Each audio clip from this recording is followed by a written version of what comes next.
नमस्कार। मैं doctor Vijay Singh, assistant professor सहकारी पीजी कॉलेज पटावा। दोस्तों, आज मैं पुनः आप सबको बीच में एक नया लेक्चर लेके आया हूं। फ्रेंड्स, आज जो मेरा टॉपिक होगा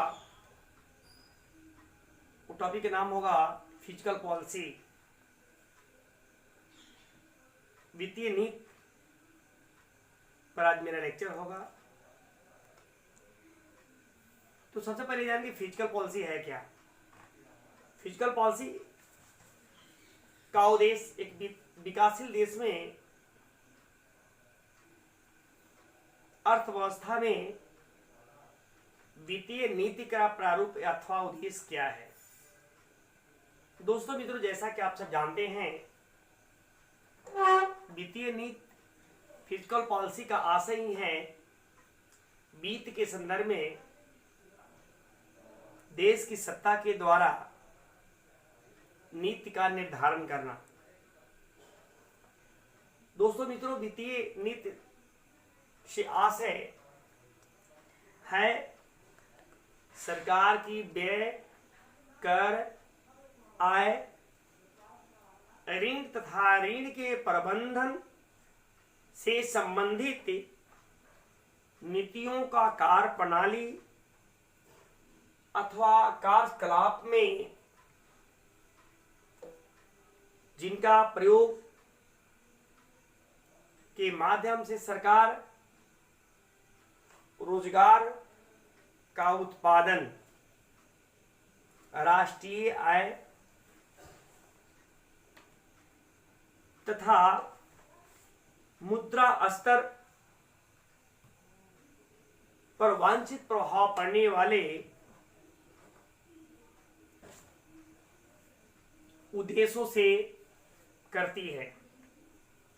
दोस्तों मित्रों, सरकार अपनी कर नीति अथवा ऋण नीति के माध्यम से यह निश्चित करती है कि नागरिकों के पास किस सीमा तक, किस हद तक, किस लेवल तक, कितनी मात्रा में कर शक्ति वापस लेना है तथा अपनी व्यय नीति के द्वारा वह ये निश्चित करती है कि किस प्रकार तथा किन आधार पर अर्थव्यवस्था में विनियोजन हमें करना है। इस प्रकार यह कहा जा सकता है कि जो मौलिक रूप में वित्तीय नीति के अंतर्गत सरकार एक ओर व्यक्तिगत अर्थव्यवस्था की आय तथा बचत क्रियाओं को नियंत्रित करती है तथा आवश्यक धनराशि को सरकारी हस्तक्षेप से प्राप्त करती है। इस बात को स्पष्ट करते हुए प्रोफेसर नर्स महोदय ने कहा है कि अल्प विकसित तथा विकासशील देशों में गरीबी की दोष या गरीबी के जो कुचक्र है को पूर्ण परिधि से अवरुद्ध है। इन देशों में आय कम होती है जबकि उपभोग की मात्रा अधिक होती है। परिणाम स्वरूप औसत बचत अत्यंत ही सीमित होता है, सूक्ष्म होता है, माइक्रो होता है। अतः ऐसी विषम परिस्थिति में इन देशों में विकास को उत्तरोत्तर गति देने के लिए, गति प्रदान करने के लिए सरकार को, उस देश की गवर्नमेंट को वित्तीय नीति का निर्धारण करना पड़ता है। इस प्रकार प्रोफेसर एल हैंसन ने कहा है कि वित्तीय नीति को दो आधार इन्होंने बनाया है और बताया है। पहला है सार्वजनिक व्यय की यथासंभव न्यूनतम सीमा तक कटौती करें तथा जो दूसरा है एक ऐसी कर प्रणाली जो मूल प्रणाली के क्रियाशीलन में कम से कम व्यवधान उपस्थित करे।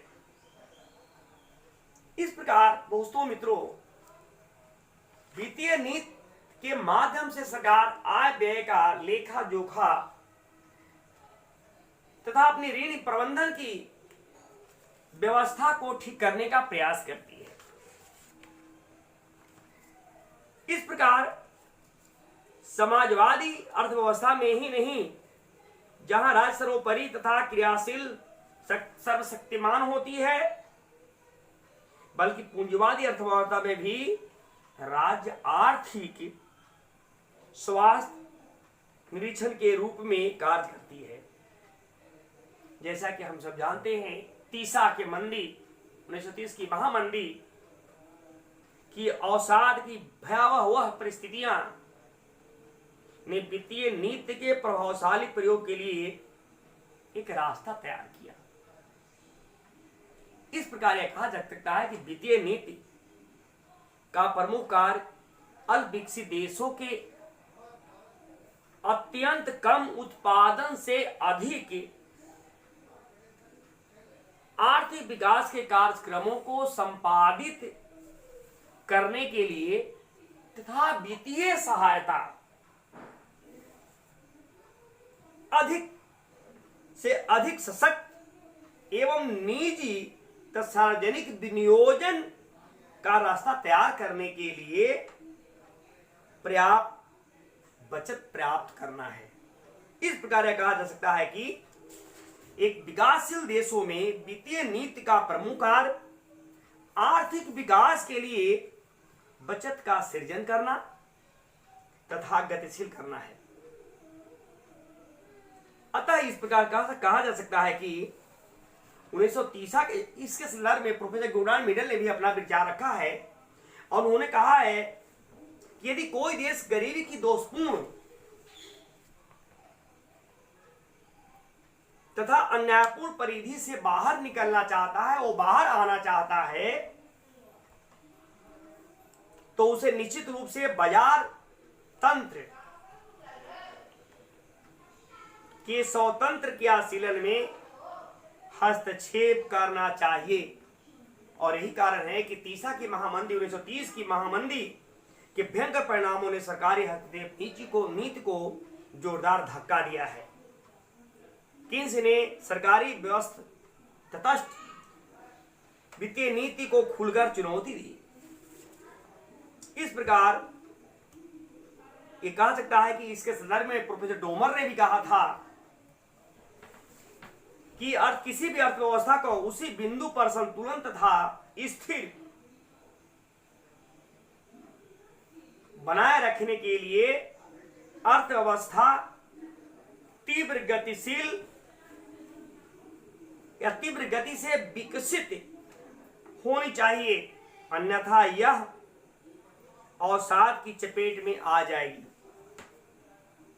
इस प्रकार दोस्तों, इस विचारधारा को आगे बढ़ाते हुए प्रोफेसर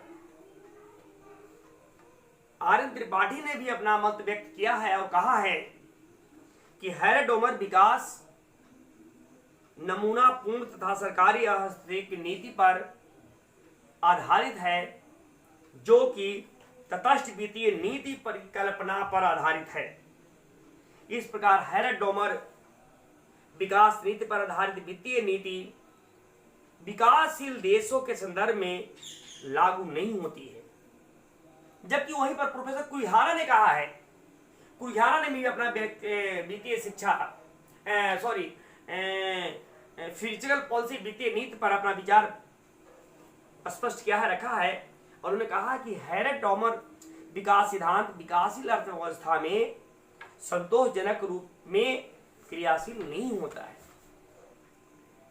इस प्रकार यह कहा सकता है कि किन्स तथा हैरल्ड डोमर की विचारधारा इस वित्तीय नीति विशेष रूप से विकासशील देशों पर लागू नहीं होती, जैसा कि लोगों का मानना है। तो दोस्तों मित्रों,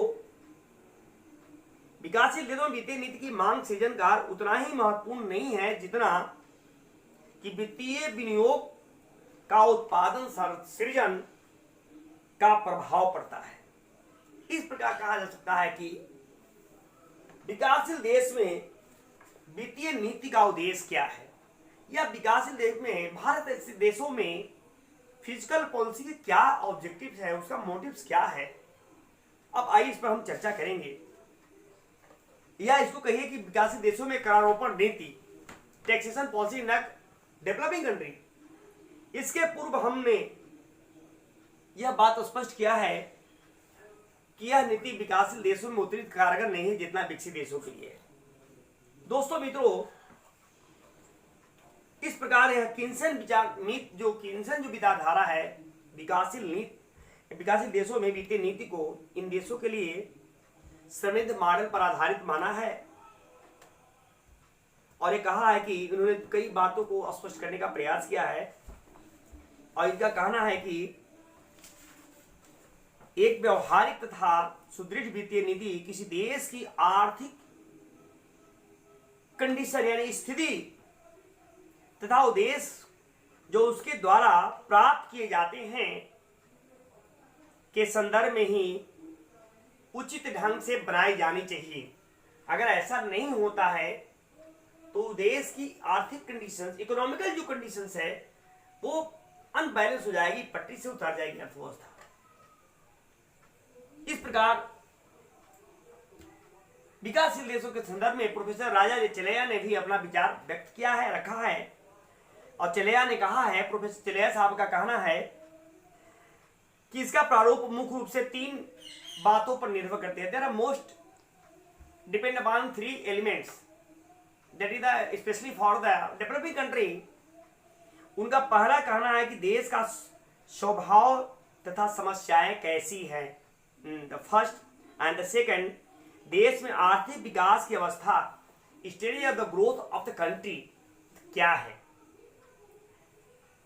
एंड थर्ड, इन्होंने जो बताया है कि आर्थिक परिणामों के परिणाम स्वरूप आर्थिक प्रणाली के द्वारा अर्थव्यवस्था की इकाइयों के व्यवहार पर क्या प्रभाव पड़ता है।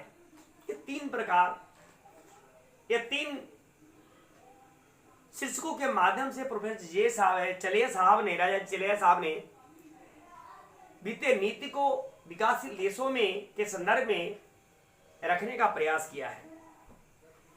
इस प्रकार इनका कहना है कि अर्थात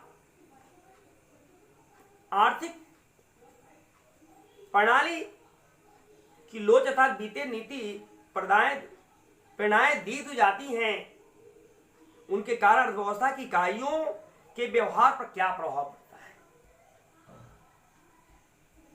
अतः विकासशील देशों के संदर्भ में वित्तीय नीति आवश्यक रूप से उन देशों की अनुक्रिया रेस्पॉन्स की लोच अर्थात वित्तीय व्यवस्था पर निर्भर करती है और समस्याओं से प्रभावित तथा उनके उद्देश्य वे ही होंगे जो मोटे तौर पर समान तौर पर इन देशों के संदर्भ में आर्थिक नीतियां नियोजन की नीति में अपनाए गए नीति हो। इस प्रकार कहा जा सकता है कि भारत जैसे विकासशील देशों में गरीब के कुचक्र में फंसे हुए स्थिति है, जहां आय, बचत तथा उपभोग का स्तर अत्यंत ही निम्न है, कम है, निम्न लेवल पर है। जहां तक समृद्धि की दर, जनसंख्या वृद्धि की दर को भी समाप्त करने में पर्याप्त नहीं है, जहां अधिकांश जनसंख्या या तो गरीबी रेखा के नीचे बिलो टू पॉवर्टी लाइन है अथवा जिनका उपभोग का स्तर एकदम दयनीय स्थिति नीचे है, तथा जहां आर्थिक विषमता, संपत्ति आय तथा उपभोग का स्तर में बहुत अंतर पाया जाता है। इस प्रकार वहां आर्थिक नीति का मुख्य उद्देश्य एक ऐसे समाजवादी समाज की स्थापना करना है जहां दीर्घकाल में पूर्ण रोजगार स्तर पर प्रति व्यक्ति समान उपभोग तथा वित्तीय देशों को भोग स्तर के कारण बराबर हो। इस प्रकार दोस्तों मित्रों, वित्तीय नीति अथवा करारोपण नीति के उद्देश्यों को हम 3 शीर्षकों के माध्यम से स्पष्ट करने का प्रयास करेंगे। पहला है आर्थिक विकास और समृद्धि, इकोनॉमिक ग्रोथ। आर्थिक विकास से उद्देश्य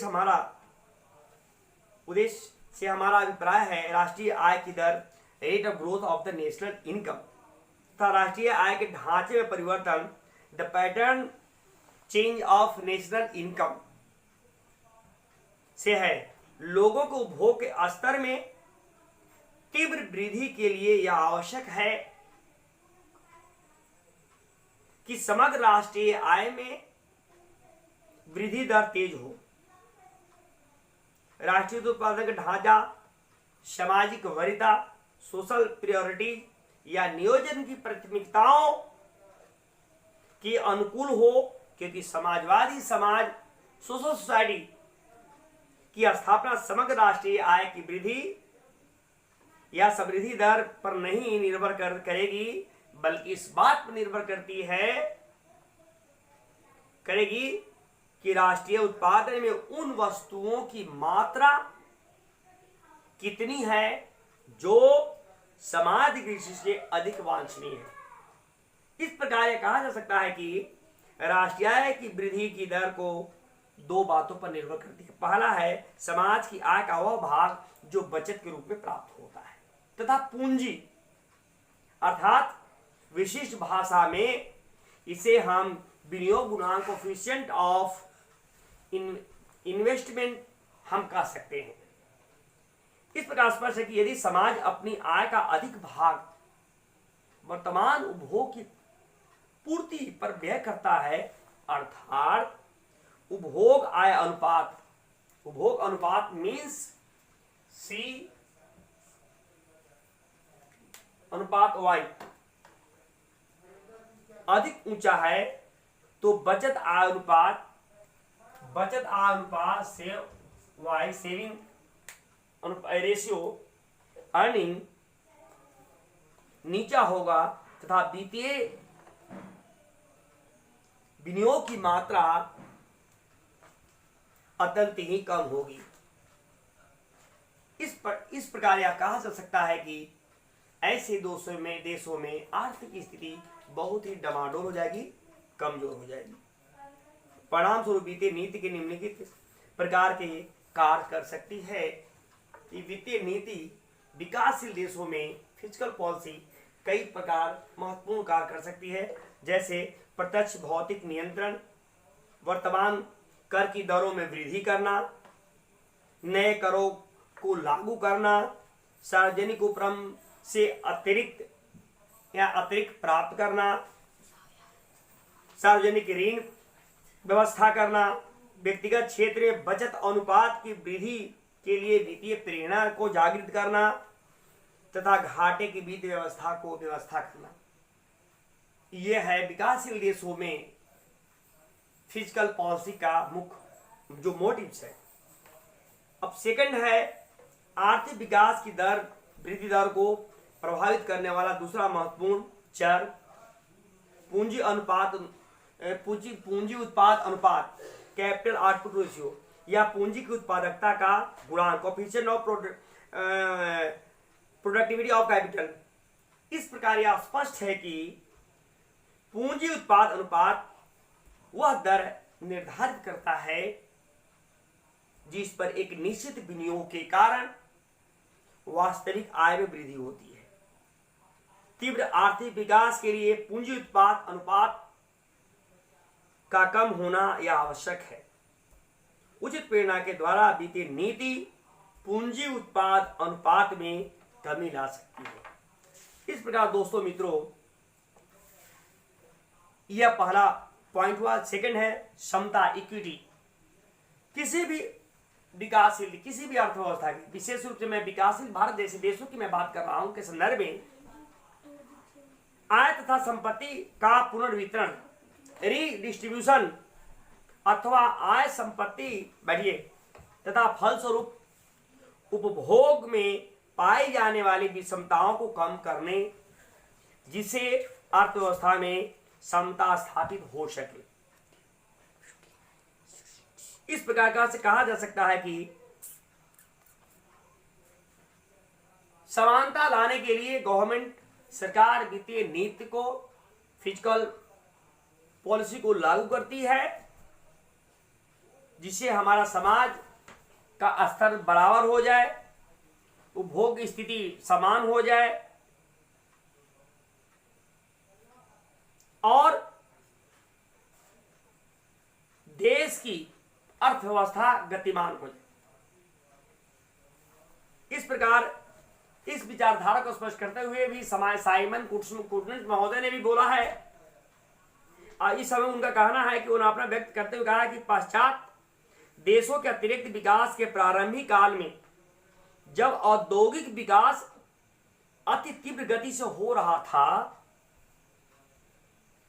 तब उस समय आय की असमानता बहुत अधिक रही तथा बाद में चलकर यह असमानता धीरे धीरे धीरे धीरे दूर हो गई। इस प्रकार दोस्तों मित्रों, भारत जैसे देश में जहां समाजवादी समाज की स्थापना को आर्थिक नीति के सर्वोपरि लक्ष्य के रूप में स्वीकार किया गया है, वहां पुनर्वितरण उद्देश्य को छोड़ा नहीं जा सकता है। प्रोफेसर जेम्स कट ने भी इस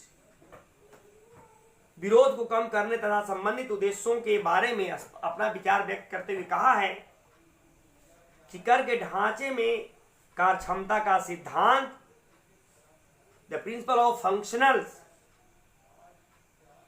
को सम्मिलित करने का सुझाव देते हैं।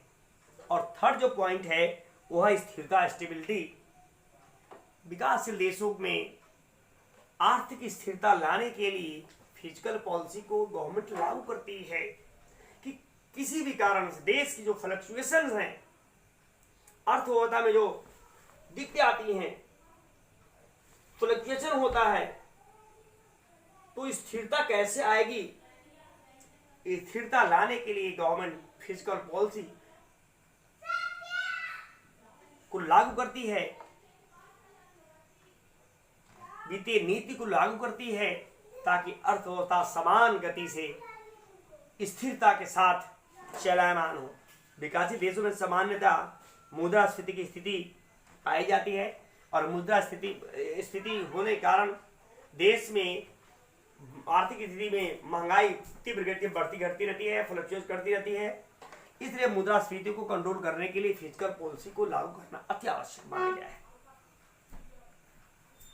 कुछ लोग तो मुद्रास्फीति को आर्थिक विकास की प्रक्रिया का आवश्यक उप उत्पाद, essential by product of growth process मानते हैं। चूंकि मूल स्तर में स्फीतिक वृद्धि स्वभाव से सजई होती है, अतः प्रभाव की दृष्टि से विस्तृत होती है। इसलिए इन देशों में मुद्रास्फीति का नियंत्रण अथवा सुरक्षित सीमा के भीतर रखना वित्तीय नीति के प्रमुख उद्देश्य को स्वीकार किया गया है। मुद्रास्फीति एक प्रकार का अदृश्य करारोपण है, जिसका सबसे अधिक बोझ समाज के सबसे कमजोर वर्ग के कंधों पर पड़ता है, उन्हें ज्यादा प्रभावित करता है। इसलिए सरकार को चाहिए कि मुद्रास्फीति को नियंत्रित करने के लिए समय समय पर फिजिकल पॉलिसी को लागू करते रहें, उसको क्रियान्वित करते रहें, और मुद्रास्फीति जब स्थिर रहेगी तो जो समाज के जो निचले तबके के लोग हैं, गरीब वर्ग हैं, उन पर कोई साइड इफेक्ट, अधिक बोझ न पड़े। इसलिए सरकार को इसमें सदैव हस्तक्षेप करते रहना चाहिए और मुद्रास्फीति को कंट्रोल करते रहना चाहिए।